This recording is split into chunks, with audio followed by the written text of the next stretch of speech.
வணக்கம் நண்பர்களே. குவான்டிஃபயர்ஸ் என்பது எத்தனை அல்லது எவ்வளவு என்பதை குறிப்பிடுவதற்கு ஒரு பெயர் சொல்லிற்கு முன் பயன்படுத்தப்படும் ஒரு வார்த்தை. இவற்றை நாம் there என்ற வார்த்தையுடனும் to be இன் நேர்மறை மற்றும் எதிர்மறை வடிவங்களுடன் நிகழ்காலத்தில் எப்படி பயன்படுத்துவது என்றும் கற்றுக்கொள்வோம்.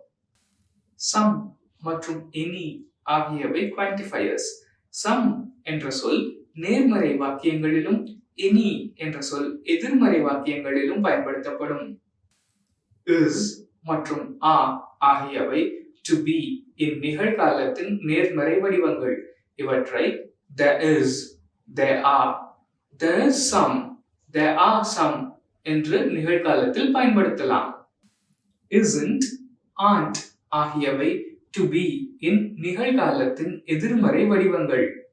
there isn't, there aren't, there isn't any, there aren't any ஆகியவற்றை நீங்கள் நிகழ்காலத்தில் எதிர்மறையில் பயன்படுத்தலாம். வாருங்கள் இவற்றை எப்படி பயன்படுத்துவது என்று கற்றுக்கொள்வோம்.